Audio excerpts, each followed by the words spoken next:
To ensure that the wealthiest contribute the most. The Conservatives knew that our tax system didn't work. Time and time again, they ducked the necessary reforms. And I think Labour are ducking the necessary reforms as well, right? Again, I'm going to talk about a wealth tax, but that's essentially what I'm talking about specifically. It's like the current system is not sustainable, right? It's just constantly squeezing those that work.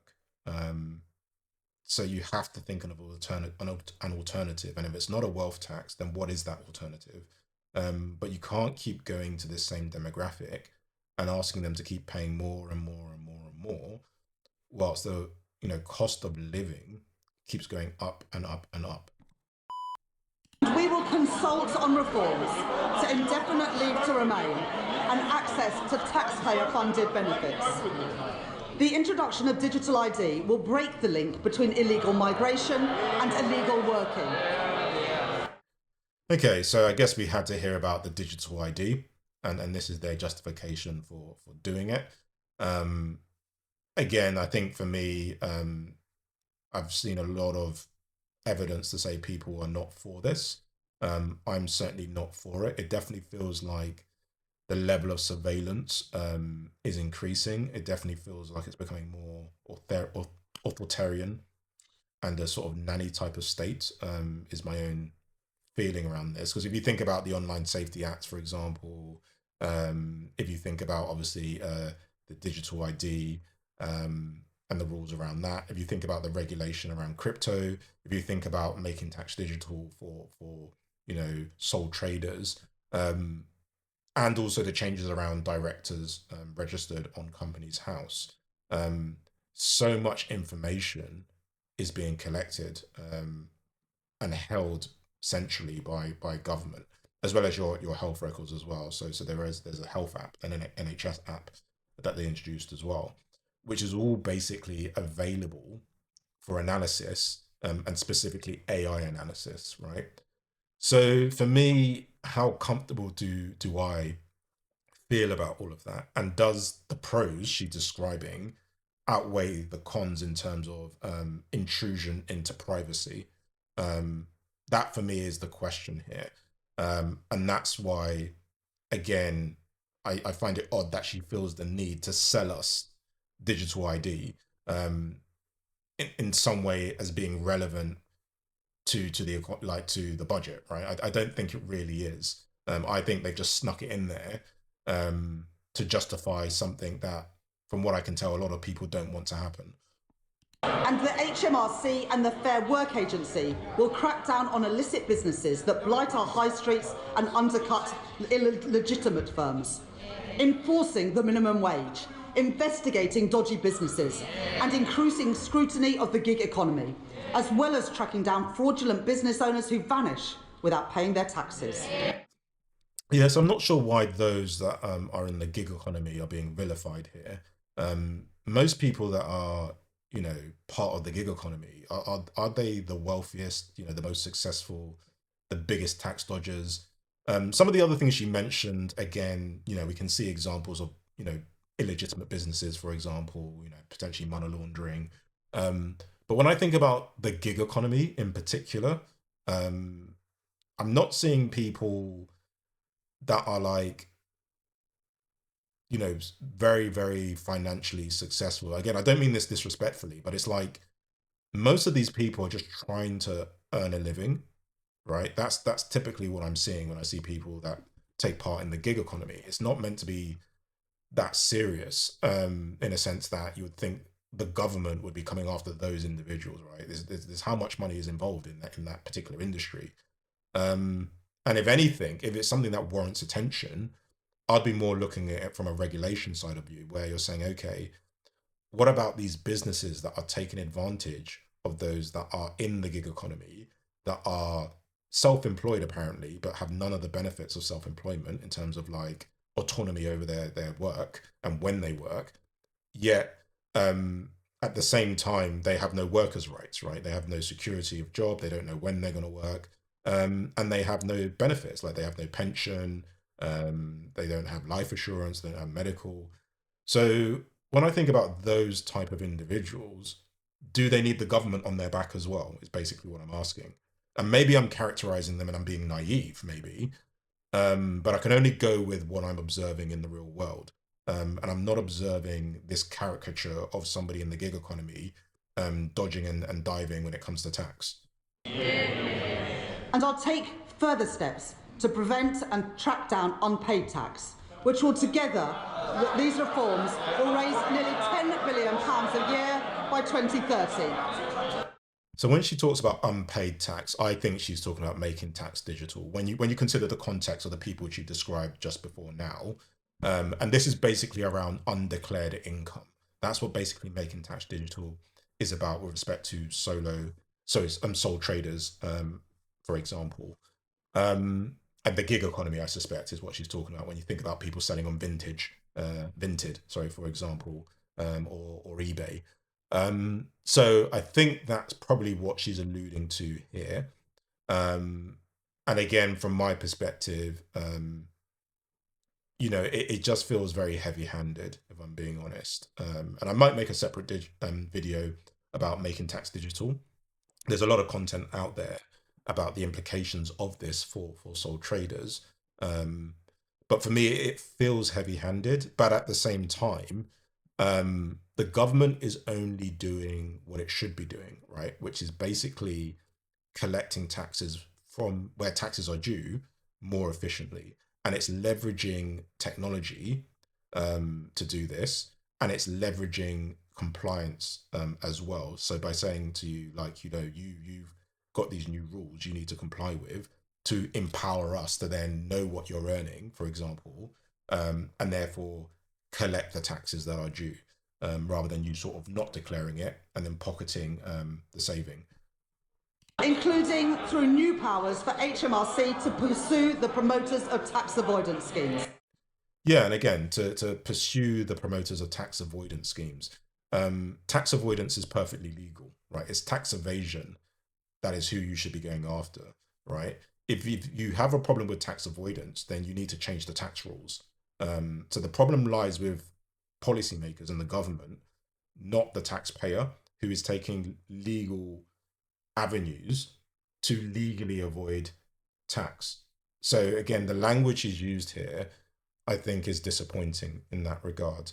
And again, the other thing I'm thinking about as well, when it comes back to this heavy-handedness and this authoritarianism that I'm describing, is the new powers they have over bank accounts as well. So again, when you put all of these things together, it feels very, very heavy-handed, whilst all at the same time, we're just ignoring wealth tax. We're just ignoring high net worth individuals, right? And for me, that's something I've noticed just generally with governments. They tend to have a very, very hard stance on those on benefits that need support, a hard stance on those that are on low incomes in terms of, and sole traders, right? Where it's like, okay, they might receive income in cash. They might not always be declaring what they're earning and not paying their full amount of tax.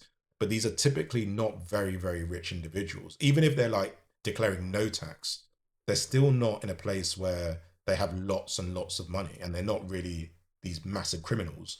So yes, we need to be saying, as a matter of principle, pay your taxes. I don't care how small your earnings are. If there's a legal obligation to pay, and if there's no legal tax avoidance scheme, then you must pay. But we should have that same energy, I think, for ultra high net worth individuals as well. Well, I wouldn't want any honourable member to miss this. So we are chasing down that money, and we've got almost £400 million back from dodgy pandemic spending and contracts. Tory contracts handed out by Tory ministers to Tory peers and Tory donors. Well, that money belongs in our schools and in our hospitals, and we are getting that money back. And finally, Madam Deputy Speaker, I think the other thing around recovering that money, anybody that works in debt recovery knows that there's a cost involved in recovering the debt. So it'd be interesting to know how profitable that endeavor was, right? So she's given us the headline figure of 400 million being recovered from dodgy contracts. but what did it cost the government to get the 400 million? So if I use a crazy example, if it cost them 600 million to recover the 400 million just to make a political point, then we're down 200 million. And I'm not saying that's what happened, right? I'm just using a very crazy illustration to kind of make the point, right? And I think that's also worth attention. So it's not something they're going to tell us, and it's not entirely relevant here. It's just relevant to me because it's just something I'm curious about, right? What did it cost the government to identify that 400 million and then recover it? The former Health Secretary, Alan Milburn, will review the causes of rising youth inactivity, and we are already taking action. I'm grateful to... The causes of rising youth inactivity. So let's assume they're talking about employment. AI. Like, we've heard a lot of things, right, about unemployment, right? We've heard, depending on which party you talk to, we've heard no living wage. We've heard mass migration. We've heard lack of business and investment. We've heard laziness, change in attitude. But nobody has contextualized AI yet with respect to how that impacts employment for young people, right? So we've talked about AI in terms of economic growth, but we haven't talked about AI in terms of how does that impact young graduates, young apprentices in certain sectors, right? Manufacturing, where we're looking at robotics and AI now. Does that have anything to do with anything? I think it does, but we're just ignoring that. And it's interesting that, again, when we think about AI, politicians aren't explicitly making that link in terms of their assessment of, in this case, youth inactivity. And today I am announcing funding to make the training for under 25 apprenticeships completely free for small and medium-sized enterprises. And that's good, right? So yes, again, it increases the burden on the taxpayer, but arguably I would view that as an investment and an extension of the education system, right? So coming back to one of the challenges I had of Nigel Farage's view was that he was very much of the idea that we should be promoting entrepreneurialism. We should have entrepreneurs come into schools and be champions. And my argument was that was a very dogmatic, very specific, and to him personal view about what is important. When actually, yes, you should do that, but you should think about other ways of allowing people to fulfill their potential. So if what you're saying is, okay, you can go down the academic route, which is the more conventional route when you think about school. You can go down the business entrepreneurial route, which is what something Nigel Farage is championing, which I think is good. And again, it's right that Labour are introducing incentives, tax incentives to do that. You can go down the professional services route, become an accountant, become a banking professional, become a doctor, whatever, that's also good. But also you can go into industry in terms of like become an apprentice, or do become a hairdresser, become a caterer, become a mechanic, whatever, right? The point is that if you're allowing those different avenues through a tax funded scheme that invests in youth development, I think that's a really, really good thing. And it should represent the diverse goals of that youth, not this everybody must be an entrepreneur idea. So I think that's really good, and I do like what she's saying here. And taxpayers' money should not be spent on pensions for people abroad who only lived here for a couple of years and may never even have paid a penny in tax. The Conservatives allowed thousands of people living abroad to buy their way into the state pension for as little as £3.50 a week, debasing the purpose of our pension system.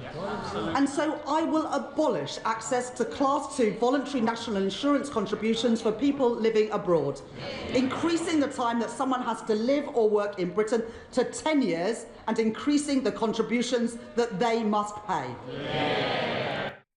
And I think that changed the pensions. If I take everything she said as true, I would be okay with that, right? I think you know, the idea of a state pension, I mean, whether there's a state pension in the future, who knows, right? But let's assume there will be. I think you do have to have a long working history to then draw a state pension. And the reality is, to be honest with you, I don't think she really has a choice from an affordability perspective. As far as I'm aware, there is no sovereign fund regarding like there's no sovereign pension fund, right? It just comes out of day-to-day receipts. So she needs to find a way of bringing those pension obligations down. And to me, that would seem relatively reasonable, actually. So on the face of it, without knowing more detail, that seems okay to me.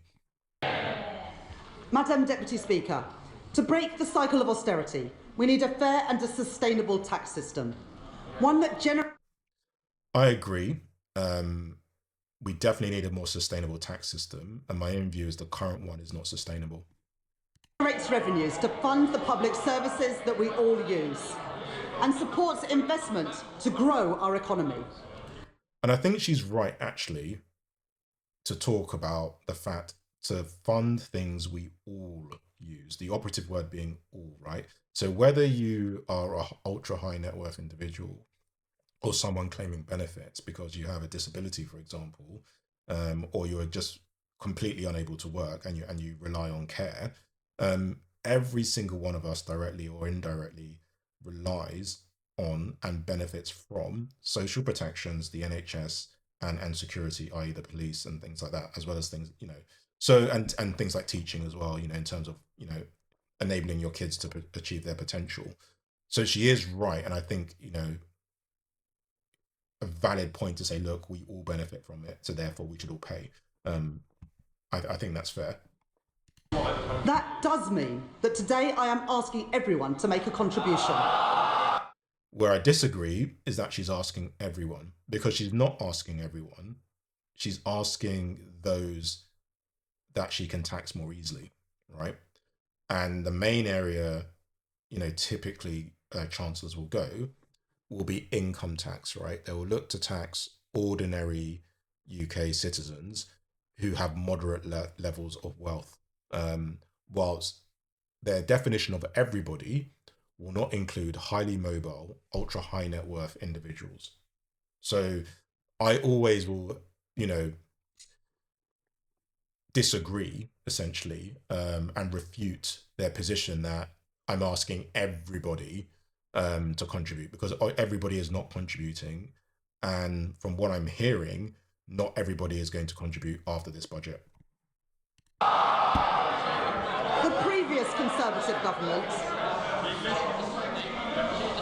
The previous Conservative government froze personal tax thresholds from 2021 to 2028. And today I will maintain all income tax and equivalent national insurance thresholds at their current level for a further 3 years from 2028. Right, so again, that was very disingenuous as far as I'm concerned. So she's saying Conservatives froze the thresholds, and they kind of had to do this because of the level of borrowing to deal with COVID and furlough, right? It's not something they really wanted to do. They just kind of had to do it. But now she's saying, well, I'm now doing it because they did it, kind of. And it's like, well, what the hell does that mean, right? Why does what they do impact your failure to deliver on your promise not to raise taxes, right? That was your promise that you decided when you came into government, knowing what you knew. Like you saw this black hole, as you described it, and decided, right, I don't want to raise income taxes. So what's that got to do with the Conservatives? I really don't know, you know. So for me, it's very, very disingenuous. And then to say I'm going to ask people to contribute more by not increasing the personal allowance banding for another 3 years, that is in effect an income tax raise, right? By virtue of the fact the impact of fiscal drag will mean in the future more and more of your earnings will be subject to tax, whilst at the same time the cost of the things you want to buy or invest in will go up, right? So it's a very dire situation in that regard. And I think the other thing to consider actually is the impact it will have on those on the additional higher rates of tax. Those that are losing or have completely lost their personal allowance, right? There's going to be more and more people that are going to see their personal allowance decrease and decrease and decrease, because there's going to be more and more people, by virtue of inflation and natural price and salary inflation, earning over 100,000, right? So it makes it very difficult for people to feel as though they're not being punished for success. And again, if you're earning over 100,000, you're not in a situation where you're hoarding assets from everybody else, right? So your impact on society from a wealth inequality perspective is negligible, actually. You're not going to be in a situation where you're buying 5 houses in the same street, right? So for me, the whole thing, the way she's positioned it, is disingenuous. It's an element of deflection and not taking full responsibility for failing on the promise not to raise income taxes. Because to be clear, if you continually freeze bandings and rates for NI and income tax, you are in effect raising taxes. You're just not doing it as aggressively as lowering the rate. The right honourable lady supported these freezes when her party made them. She might want to forget about it, but the British people never will. Yeah, but they're not going to forget about this either. Why was it bad then and good now? And if her only argument is because I'm prioritizing public expenditure, I don't think it's a strong enough argument, actually. Because, as I say, there is a growing sentiment that the tax burden should be spread around elsewhere, right? So those that are going to be in favor of high taxes, many of them, I can't talk for all of them, but many of them are going to be thinking, well, yes, I want to see tax receipts increase, but I would like to see the richest in society pay a bit more, right? So the fact that she's not even tackling that issue will mean that in some ways, although economically and fiscally she might be doing the right thing, this is still going to be viewed in a negative light by workers, right? By those that are those that are living day to day, paycheck to paycheck, and those that are earning 100,000, 200,000, even 300,000, they're probably living paycheck to paycheck. Yes, they've got more headroom and stuff, but like I say, they're not really in a position to be hoarding assets, right? That's really the main thing for me, right? It's like, can someone who's earning 300,000 prevent somebody else from buying a house? Probably not, right? Can they prevent someone from living in an area? Probably not, right? Can they buy up all the shares of a company? Probably not. So, these are not the people I'm concerned about. I'm concerned about those that live in a completely different economic space. To ensure that the wealthiest contribute the most. The Conservatives knew that our tax system didn't work. Time and time again, they ducked the necessary reforms. And I think Labour are ducking the necessary reforms as well, right? Again, I'm going to talk about a wealth tax, but that's essentially what I'm talking about specifically. It's like the current system is not sustainable, right? It's just constantly squeezing those that work. So you have to think of an alternative. And if it's not a wealth tax, then what is that alternative? But you can't keep going to this same demographic and asking them to keep paying more and more and more and more, whilst the cost of living keeps going up and up and up. Currently, a landlord with an income of £25,000 will pay nearly £1,200 less in tax than their tenants with the same salary, because no national insurance is charged on property, dividend or savings income. It's not fair that the tax system treats different types of income so differently. And that's exactly my point, right? It does, but if a very ultra high net worth individual's worth increases by 86 billion in one day, I think that was Larry Ellison, the guy that owns Oracle. Yes, it's volatile, it will go back down again or whatever, but the point I'm making here is, why is that not considered, right? If somebody is paying themselves in shares rather than a salary, why is that not fully considered?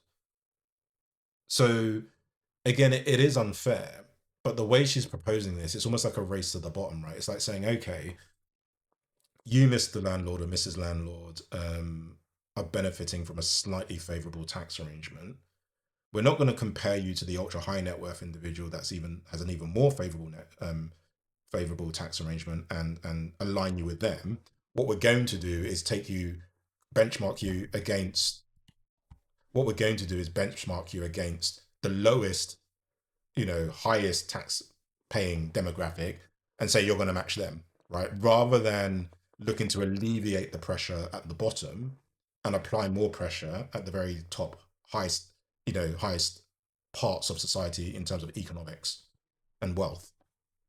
And higher rate of tax on property, savings and dividend income by 2 percentage points. Right, so what she's doing now is saying, okay, all other forms of income, dividend and savings, as well as rental income, will be now subject to an additional 2% of tax, right? And I think for me, this goes against her promise not to increase taxes on workers, like the sentiment of it, right? So to be very clear, she didn't promise these specific things would not be taxed, right? And I think that was deliberate because they always wanted to have the opportunity to raise taxes in other places. Like she specifically called out income tax and VAT. There may have been something else, but those are the two that I can recall. And she's not doing that, albeit she's not increasing the tax-free allowance of the 12,570, I think it is. So that's the only thing she's changed with respect to income tax. But everything else she's increasing taxes on. But when you think about dividends and you think about in savings in particular, this also impacts working people because she's reduced the cash ISA allowance. So therefore, more of what you save is going to be in a savings account. And that savings account now has higher rates of interest on it. And if you are a business owner and you draw a dividend over and above your allowance, it will be subject to more tax, right? So again, if you think about someone that's relying on a dividend, for example, to meet their day-to-day living expenses, they're probably not too far away economically from a worker, right? So these things impact disproportionately, in my view, workers, right? And landlords, to be clear, in my view, are also workers, right? And what landlords in particular will do is pass on that cost to the tenant. So it's actually the tenant that's going to suffer, despite the fact she's arguing she's protecting the tenant. And the additional rate of tax on property and savings income by 2 percentage points. Even after these reforms, 90% of taxpayers will still pay no tax at all on their savings. And again, this is another disingenuous point, right? It's 90% now, but again, fiscal drag works in the same way with respect to all the other income streams she's described, right? So it's 90% now, but in the future, it'll be 85%. And in the future thereafter, it'll be 70%. And it will keep reducing so that more and more people are going to be subject to these kinds of taxes. As well as narrowing the gap between the tax on income from assets and income from work. So she hasn't narrowed the gap between the tax on assets and income on work. She hasn't done that, right? She's still focusing her tax on on income, sorry, right? So if you think about the rent, that's going to be on the rental income. If you think about savings, that's going to be on the interest income. If you think about property, it's going to be the income. It's not going to be the property value that matters, right? So she hasn't shifted the tax system to a more asset-based, wealth-based approach. She hasn't done that. So I don't agree with her assessment there. I also believe that a fair society is one where the wealthiest pay their fair share. I would agree, but my concern is how is she describing the wealthiest? And as I say, my fear is that in her mind, the wealthiest are those that are earning the most, rather than seeing the most, rather than those that are seeing the highest increases in their wealth. And this year, I will make 2 changes to cap trust charges and prevent avoidance. I reformed inheritance tax on agricultural and business assets. So it's an interesting one about agricultural and business assets, right? And it depends what your view is. Now, one could argue that's the right thing to do, right? Because, it's a way where, for some people, they can just receive this massive amount of wealth just by virtue of the fact they were just born into the right family. Whilst others, when they pass on things, like if you think about your own situation, if you don't happen to be a farmer, you don't happen to have a business, but you've got a nice big house in London, that's going to be subject to IHT, inheritance tax. Whilst a business of the same value is going to somebody else, and they could just then sell it, and that's not going to receive inheritance tax. So on the face of it, it doesn't feel fair.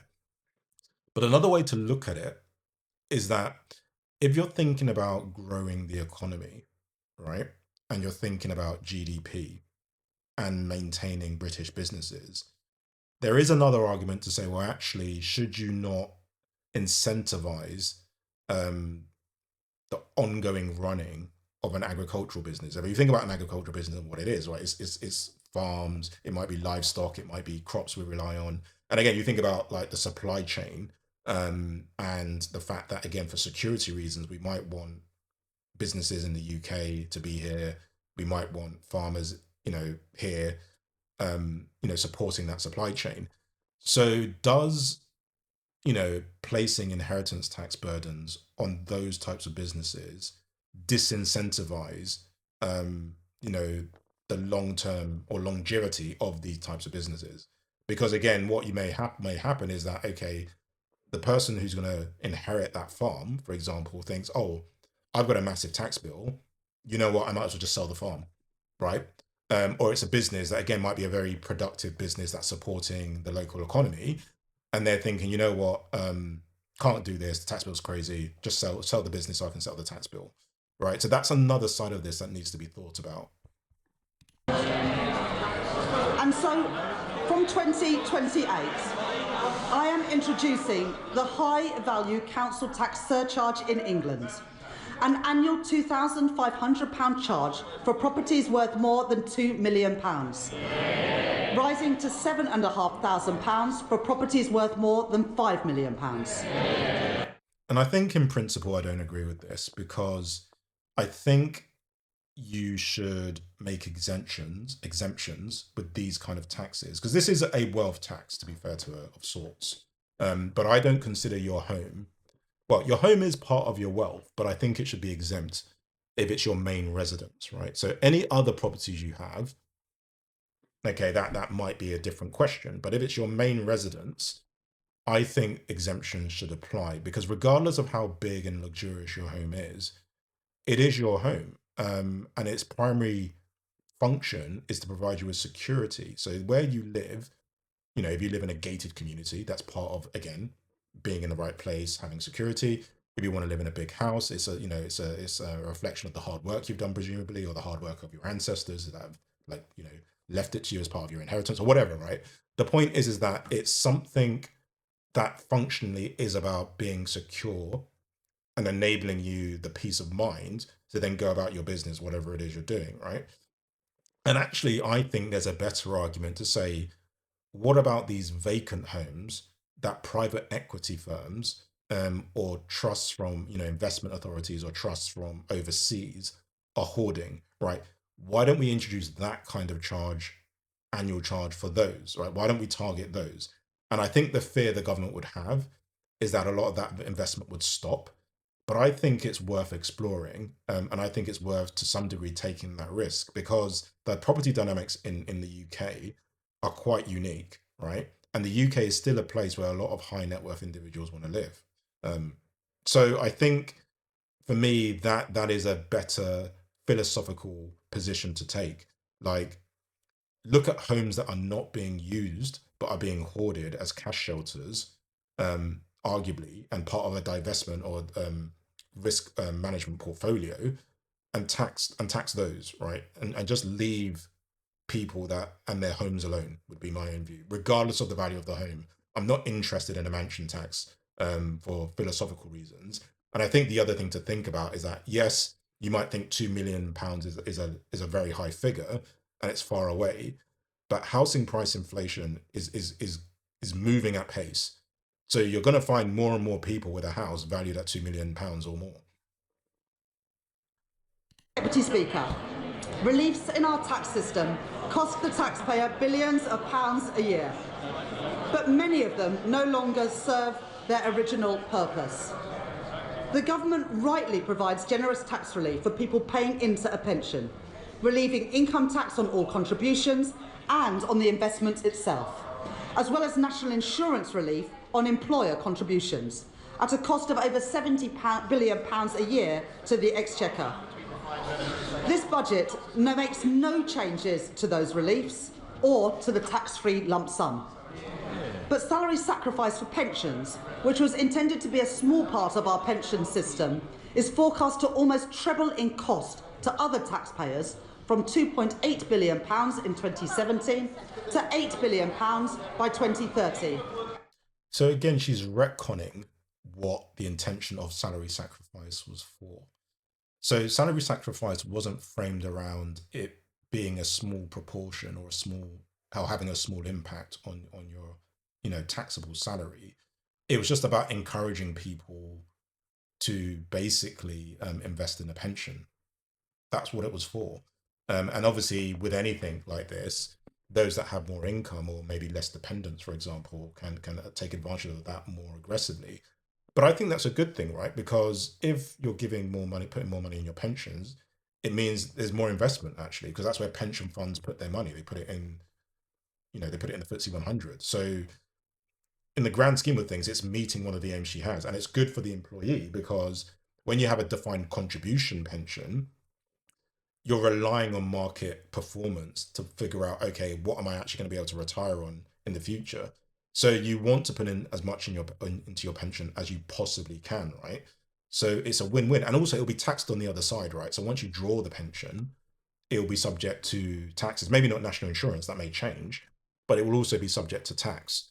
So any changes that restrict salary sacrifice is another way of increasing income tax, basically, is what I'm trying to say here. In substance, that is what is happening, because more of your earnings are going to be subject to income tax, right?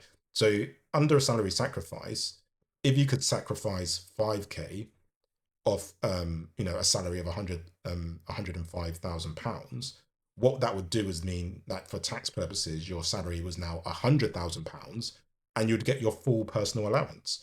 But if what you're saying is you're going to restrict it to, say, £2,000, then your salary now under the salary sacrifice scheme is £103,000, which means as a result, more of your income is subject to income tax, as well as the fact you're losing some of your personal allowance. So, as I say, in a roundabout way, she's just basically increased income tax. That's basically what's happened here. With the greatest benefit going to the highest earners, or to those in the financial services sector putting their bonuses into pensions tax-free, while those on the minimum wage or those whose employers don't offer salary sacrifice don't benefit at all. That is not sustainable for our public finances, putting pressure on the tax that everyone else pays. And so I am introducing a £2,000 cap on salary sacrifice into a pension. And this is essentially a race to the bottom, right? People who are working, so even the people she's describing, right, people in the finance sector who have these bonuses, these are people that, yes, they are more privileged relative to someone on a minimum wage, but they're not privileged relative to a billionaire, right? And also they're just trying to protect themselves for the future, because the future is unknown, right? They have no idea how their pension fund is going to perform, right? So it makes sense for them to say, you know what, let me put as much as I can, seeing as I don't need all of this money, or it's disposable, into my pension. That's a very sensible thing to do, right? And they will be taxed on the other side when they draw the pension. So basically, for me, it's disingenuous to characterize these very successful, let's call them successful, I'm not going to call them rich, but these successful individuals as somehow only acting in a way of avoiding taxes because, you know, they have all this money to spare, right? That's not really what it is. It's just they just have some money to spare, not loads, not enough to like disrupt the whole ecosystem financially. And therefore they're thinking, right, you know what? I don't have a defined benefit. I don't have a final salary pension. So I better put as much as I can in my pension. That's literally all that's going on. So again, I don't like this characterization to justify this and make people that are not in that situation feel like, yeah, good, because that's not good, right? It's not good for anyone. Contributions above that taxed in the same way as other employee pension contributions. That is a pragmatic step so that people, especially on low and middle incomes, can continue to use salary sacrifice for their pension without paying any more in tax than they do now.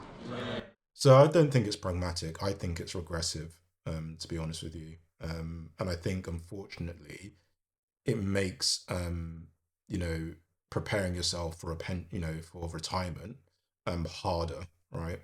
Because you're being taxed more before you can get your money into your pension fund, which basically means on the other side, you're going to be a poorer pensioner regardless of who you are. So I think for me, it's not. I understand that she might feel it's necessary to avoid raising income tax and breaking that rule. But I think for me, you know, it's not the right way to go. I will also reform gambling taxes in response to the rise in online gambling. Remote gaming is associated with the highest levels of harm. And so I am increasing remote gaming duty from 21% to 40%. Okay, I really hate ideologically when governments say, we don't like something, so we're going to tax it more, right? So she talked about tobacco and drink duties and increasing those in line with inflation. And this is kind of old news, right? Because these are things that have been part of the UK for quite some time. So we're kind of at a point of no return when it comes to those things, and to a large degree vaping as well, right? So we're not going to be able to like eliminate these things. Culturally, alcohol is very, very important in this country. So it makes sense to say, okay, well, these are kind of like luxury kind of things or whatever. Let's just get a bit of tax out of them, right? It's not right, but it's kind of, you know, whatever now. We're kind of over it in the UK.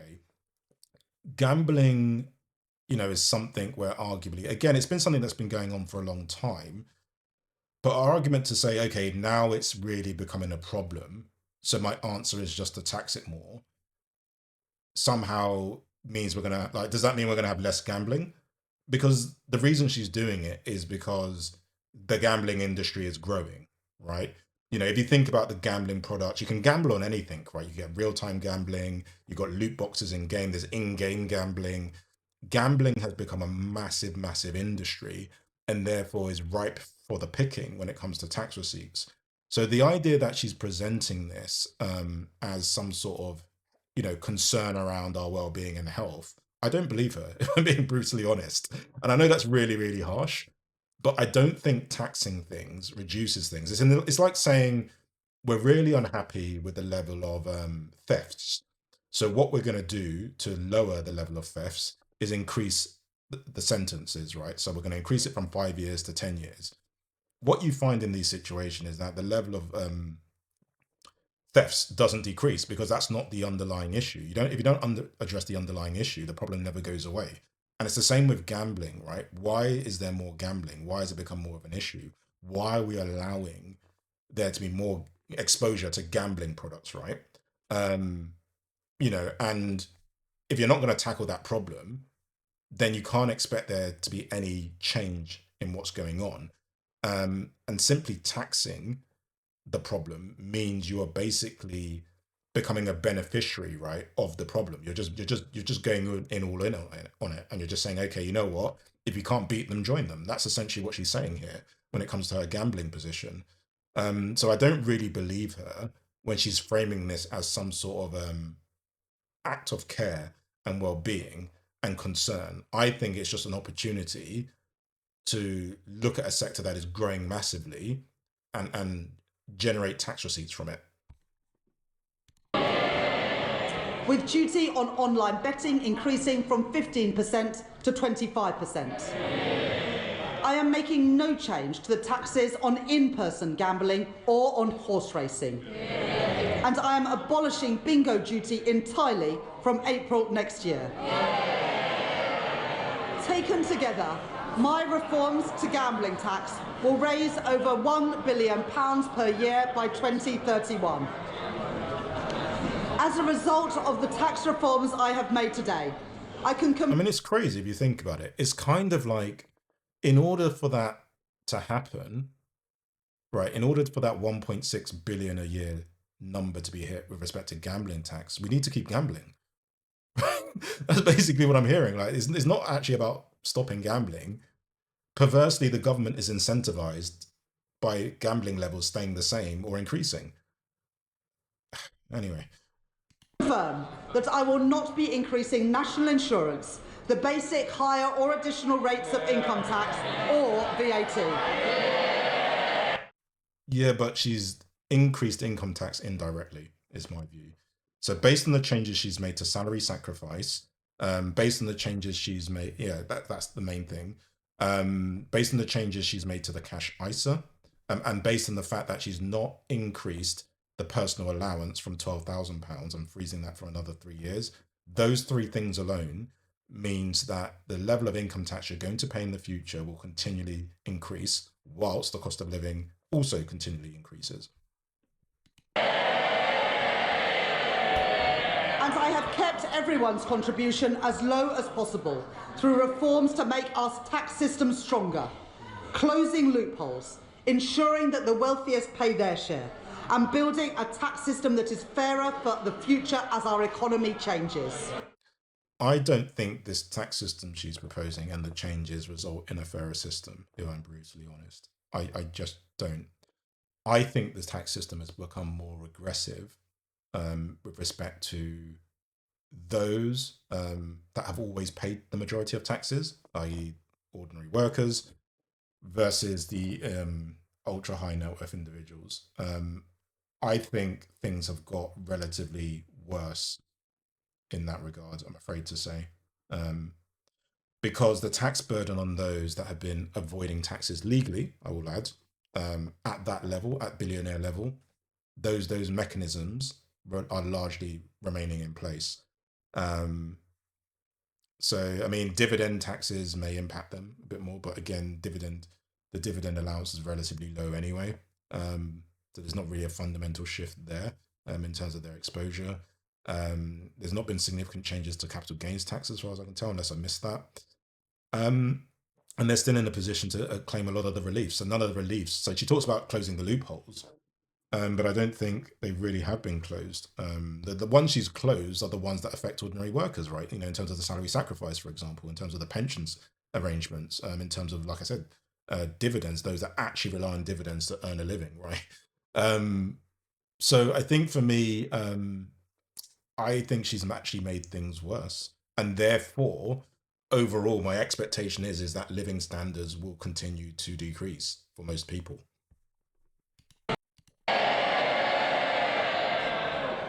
And so because I am tackling fraud and error in our welfare system, because I am cracking down on tax avoidance, because I am reforming gambling taxation, I can announce today, fully costed and fully funded, the removal of the 2-child limit in full from April. Right, so again, you'll notice she talks about it being fully funded, fully costed, and that's the point, right? You know, maybe it wasn't possible in the economic conditions the Conservatives inherited, right, to be generous to the Conservatives. And also that's a signal to the markets, right? The markets want to be comfortable that when she's making these pledges, they can still repay their debt as a country. But again, for me personally, I feel like this was something the Reform Party talked about, and Labour again have taken notice of it and said, okay, we will take that idea for ourselves to sort of, you know, alleviate the threat of the Reform Party. Because again, Labour may have talked about this before, but I hadn't heard about it until I'd heard Reform talk about it. So from my perspective, it was Reform first that mentioned this. So again, it's just interesting to see again the impact Reform are having on politics, despite the fact they're not actually sitting in opposition, right? And ultimately, in this sense, it's forced Labour to do something that is actually good. Now, with respect to Reform's position on this, it's not actually the same as Rachel Reeves's. So they were very pointed that this benefit would be restricted to British nationals. And it's not clear to me how they're defining British nationals, but it's not necessarily British citizens. And we do need to be clear about this. So, and Nigel Farage, to be fair to him, was very, very clear that this is not something that he means to be generous in the sense that everybody's going to receive it. So there's going to be families in the UK with more than 2 children that won't be eligible under the Reform approach, whilst under Labour's approach, it's probably going to be a bit more generous. And again, that's a reflection of their different ideologies. It's amazing what people get so angry about, and we've seen their true colours today. The thing they get angry about is lifting children out of poverty. I don't think they're angry about lifting children out of policy. I think they're probably angry about the demonization, and because it's a very personal thing, right? You're basically saying these people don't care about children. So you know, if someone tells you that, of course you're going to be annoyed. So I think, what does she expect, right? The way she framed it was just inviting, you know, anger. I think our constituents have heard all they need to from the party opposites today. We on this side of the House do not believe that the solution to a broken welfare system is to punish the most vulnerable. We are lifting 450,000 children out of poverty with the end of the 2-child limit. And, Madam Deputy Speaker, combined with other actions we are taking, this Labour government is achieving the biggest reduction in child poverty over our Parliament since records began. That is the difference that this Labour government is making. And again, I think the other context around lifting children out of poverty, part of that equation is what is the tax burden of their parents, right? So a lot of these people that will be receiving these child benefits, their parents will probably be working, and that's why they're relying on the benefit. And more of those parents will be subject to tax by virtue of fiscal rules because they're not increasing, for example, the personal allowance banding in line with inflation. So, you know, it's taken with one hand, giving with the other. But again, I think for me, the best thing you can do for people is lower the burden of tax on workers if you can. And that's why you have to be pragmatic about where the tax comes from, because as I say, I think we do need the taxes. And create environments where, you know, working pays for the things you need, i.e. you need to tackle the issue of home ownership, for example, because again, if people can see a way of owning a home through ordinary work, not working in the city or in banks, for example, then I think that might do more, but that's a harder problem to tackle, right? Which is why, unfortunately, you know, we're kicking the can down the road as far as I'm concerned.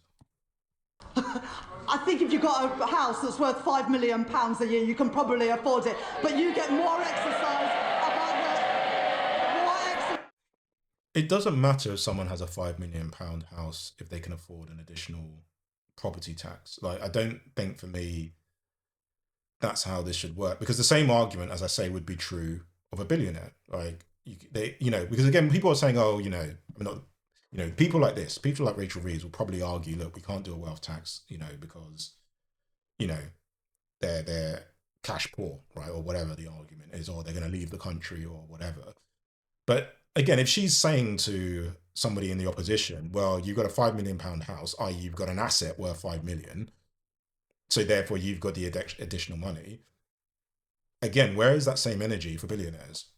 You know, where's that same energy for Elon Musk, who's on his way to be a trillionaire, and is probably in a position where, you know, by himself, he can lend money to the UK to fund fund the year's worth of spend, right? So again, it's like, it's good in a sense that she's like really robust in her rebuttal of this guy arguing about a property tax or a mansion tax, but she needs this energy for billionaires, right? Because I think, you know, from my perspective, you know, taxing properties of 5 million, if it's somebody's residential home, it's their main residence, I think for me is not the way to go. And Madam Deputy Speaker, one more thing. Because of our action on bills and on prices, as a direct result of this budget, the Office for Budget Responsibility confirmed today that inflation is coming down faster and will be a full 0.4 percentage points lower next year. That's the benefit of a Labour government cutting the cost of living. Madam Deputy Speaker, this Labour government is changing our country. In the face of challenges on our productivity, I will grow our economy through stability, investment and reform. I've met my fiscal rules and built our economic resilience for the future. I have asked everyone to contribute, yes, for the security of our country and the brightness of its future. But I have kept that contribution as low as possible by reforming our tax system, making it fairer and stronger for the future. I have protected our NHS, maintaining public investment and driving efficiency in government spending. I've taken action on our broken welfare system, rooting out waste and lifting children out of poverty. And I have cut the cost of living, with money off bills and prices frozen, all while keeping every single one of our manifesto commitments. Those are my choices. Order. Mr. Rankin, Miss Morton, your voice carries right across the chamber. Right across the chamber. Try and take a breath every so often. Chancellor. Those are my choices. Not austerity, not reckless borrowing, but cutting the debt, cutting waiting lists and cutting the cost of living. Those are Labour choices, promised and delivered by this budget, promised and delivered by this Labour government. And Madam Deputy Speaker, I commend this statement to the House. Okay, so there was a lot she said then. I just did allow her to speak at the end there just because she was sort of wrapping up and summarising her position, how she thinks she's done with respect to the budget and how the budget should be viewed.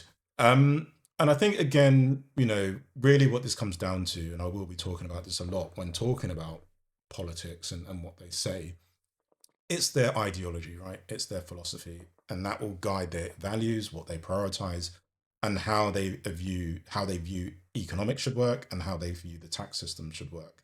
And this was very much, to be fair to Rachel Reeves, very much aligned with her own personal sentiments, her own personal ideology, and which then obviously indirectly and aligns with what Labour value system is, which is obviously why she's a member of the Labour Party. And I think for me, it highlights a number of different things. What is clear is that, you know, her fiscal rules are basically centrally around maintaining the level of public investment. She sees that as critical to empowering UK citizens, especially those from deprived areas, ensuring that people can work productively so they can get to work, you know, they can, you know, start up businesses and get the right level of tax support and tax relief to do that, create jobs, support the high street through imposing additional taxes on online competitive businesses, and big projects, right? You know, talking about, you know, things like the Northern, I think it was like the Northern Line, I don't know what she called it, for example, nuclear power. All of these things cost money. And the other area she talked about was education as well as the fact that she wants to, you know, bring back uncapped child benefits. And all of these things would be things, you know, broadly speaking, I would align with, right? These are things I would want to see. These are things, you know, I personally have benefited from. And I think everybody benefits from them, regardless of whether you're very rich or very, very poor. You know, I see the value in these things in terms of giving everybody a chance. And that's what you hope in countries like the UK, where, you know, relatively speaking, they're very, very rich. You know, they're a G7 economy. You know, there's a lot of intelligence here. There's a lot of, you know, wonderful things about this country. But I think for me, the unfortunate thing for Rachel Reeves is that, where she is clearly failing, in my view, is addressing the cost of living and standards of living and wealth inequality, right? So she's presenting this budget from a tax perspective as being fairer. And I think it's actually become less fair. And the reason why I say it's become less fair is because a lot of the changes and a lot of the loopholes she's introduced impact ordinary working people disproportionately more so than it affects the ultra wealthy, right? So again, we have to think about the changes she made to the salary sacrifice scheme. We have to think about the changes she's made to the different streams of income, whether that be dividend income, property income, rental income, savings, the restrictions to the cash ISA for those under 65, which therefore means more of your interest earnings are subject to tax, as well as the fact that she's now deferring the increase of the personal allowance another 3 years, right? And these are things that have not stuck with her pledges, right? So when she talks about sticking to her fiscal rules, yes, she's stuck to them in terms of like the level of borrowing, and she's moved things around in order to achieve that. But in terms of protecting workers, in my personal view, she has not achieved those things, right? But I think what we can take from this, which has been relatively positive, I suppose, is this focus on business and allowing people to have more of a chance of creating a successful business. And that's something Reform have called out. And I think Labour are right to pick up on that and address it through the tax reliefs they've introduced. I like what she's doing with the education side of things in terms of funding apprenticeships, even though that will be at a cost of taxpayers. And the things she's doing around energy, for example, in terms of nuclear, the initiative she has around AI, and trying to understand why people are not working. I think these are all good things if they're funded. However, as I say, I think part of understanding why there's inactivity with young people is she needs to consider things like AI. And then I think the other thing I'd also talk about, which I looked at quite, cynically, I have to be very, very honest about this, is the taxes she's introducing regarding gambling, right? The way she's framed that as though it's something she's really concerned about and therefore taxing is the answer. I just don't buy that argument. I think it's an opportunistic tax grab. That's what I think it is, because taxing people that are addicted to gambling, that have gambling issues, doesn't mean those people are going to suddenly stop gambling. So I think there's many things to take from this budget. I don't think it's as bad as people feared, simply because the amount of disinformation and leaks coming from Labour, in my opinion, made it seem a lot worse than it was going to be. However, this is not a positive budget in substance, as I say, from a tax perspective. It's positive in the sense that I think it could potentially help people that are struggling more. But I think, unfortunately, the people that are sort of having to pay for all this are the people that are not in a situation anymore to keep paying for this, right? I just think there was an opportunity to offer real tax reform that started to think about or consider a wealth tax. And then I think, unfortunately, she has kicked that opportunity or deferred that problem for another day, for another budget. So that is my assessment of the budget. I think I will cover the Conservatives' response because that was pretty fiery from what I've heard. So I will cover that. But until next time, peace.